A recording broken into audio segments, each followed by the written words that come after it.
In this video, I'm going to explain various methods for measuring how dark the sky is where you observe, and in particular, what is an SQM, or sky quality measurement.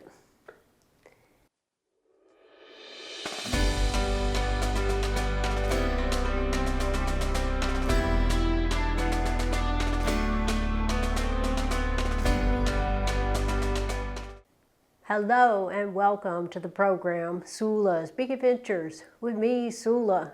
Recently I visited various dark sky sites, and I would always take a sky quality measurement when it was clear and there was no moon using a sky quality measurement lens made by Unihedron. One of the viewers had questions about SQM and about this device, so I thought I would make this video explaining what the SQM is and how to measure sky quality in general. An SQML is a small device that runs off a 9-volt battery that you can purchase for $155 US plus shipping from Unihedron.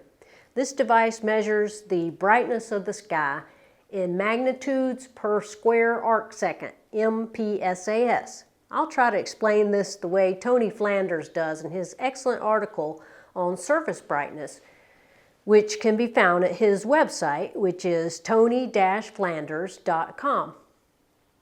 First, we need to know what is surface brightness. Often in my videos, I'll say that an object I'm observing has an apparent magnitude of 7, for example, and what I mean by that is that the object appears to be magnitude 7 to the observer, but the object also has an inherent brightness, and that is the brightness of the object regardless of distance from the observer. I'll use the example used by Tony Flanders, which is a light bulb. A light bulb has an inherent brightness, but if you frost the glass of the light bulb, it will diffuse the light, making it appear less bright. And in addition, if you move away from the light bulb, it will appear less bright because of the distance. But the inherent surface brightness of the light bulb or objects in space remains the same regardless of distance, and that is defined as the brightness per unit area. And that brightness remains the same and is not dependent on the observer or distance from the observer. In one of my videos, we tried to observe M33, the Triangulum galaxy found in the constellation Triangulum, which has an apparent magnitude of 5.7, but I said it would be hard to see because M33 has low surface brightness, and what I meant by that was that the brightness of M33 is spread out over a very large area, 70 by 41 arc minutes, nearly a square degree. And that's what makes it hard to see, even though at magnitude 5.7, it's within naked eye visibility. So what does all of this have to do with measuring the sky quality? Well, we measure the sky quality by measuring the surface brightness of the sky in magnitude per square arc second. Magnitudes per square arc second means that the brightness in magnitudes is spread out over a square arc second of the sky. So if a sky quality measurement is 20, that would be similar to saying that a light of a 20th magnitude star brightness was spread over 1 square arc second of the sky. In this case, the higher the number, the darker the sky is. If you live in an urban area and you measure the brightness of the sky, it might be 17. This is not going to be good, I can tell you right now. It's very bad, very bad. Out a little bit from urban areas might give you a reading of 18. And then out into the suburbs, you might get a reading of 19 or maybe even 20. And in the rural areas, you get up to 21. And then an ideal dark sky site would be 22. These measurements can only be taken when there's no moon and no clouds and during astronomical darkness, when the sun is at least 18 degrees below the horizon. and you need to be away from any artificial lights.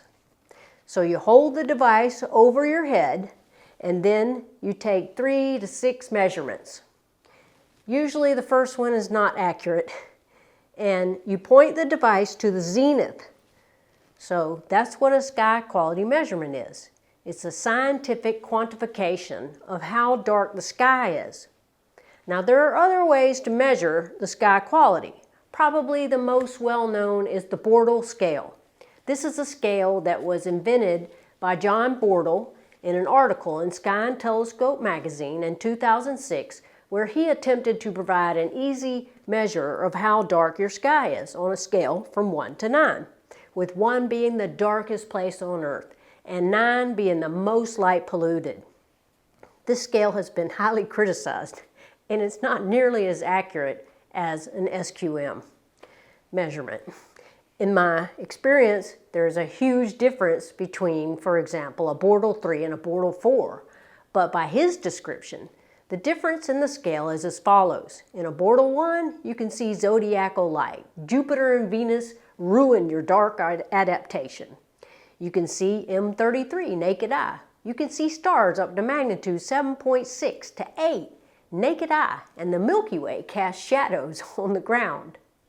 In a Bortle 2, many Messier objects are naked eye, and you can see stars up to magnitude 7.5. In a Bortle 3, you can see stars up to magnitude 6 or 7, and many Messier objects are naked eye, and the Milky Way has structure. My house in Montana is in a Bortle 3, and it would be an incredibly transparent night, very rare for me to see anything dimmer than a magnitude 6 star. The Milky Way does have structure there, but there's a distinct sky glow coming from the direction of the little town. In a Bortle 4, there's obvious light pollution. The winter Milky Way is vaguely visible, and according to John Bortle, you can see stars up to magnitude 6. He's nuts. I would like to hear from one of you who can see a magnitude 6 star in a Bortle 4. No way. Bortle 5, the Milky Way is weak, and you can see stars up to magnitude 5. Bortle 6, sky glow is obvious, and the sky is gray up to 35 degrees from the horizon. You cannot see the Milky Way or M33, naked eye. Bortle 7, the whole sky is gray. You might be able to see M44, the Beehive Cluster, or maybe the Pleiades, naked eye, but not much else of Messier objects. In a Bortle 8, the sky is orangey, and you can read a newspaper outside.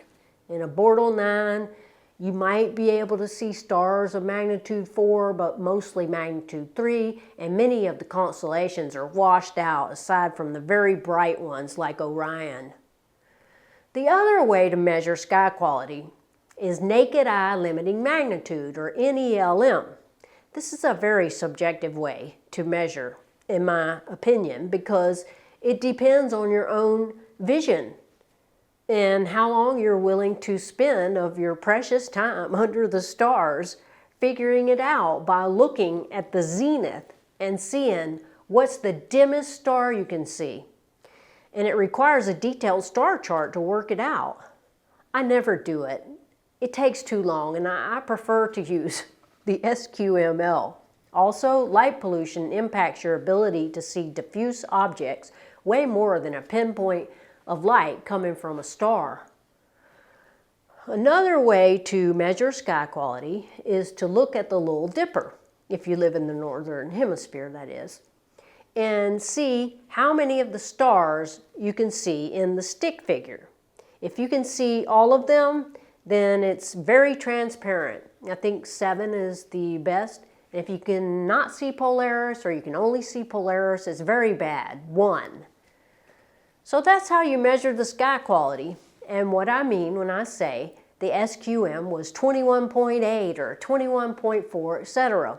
I rarely or never use the NELM. Occasionally I'll look at 52 Orionis, which is magnitude 5, to see if I can see it naked eye.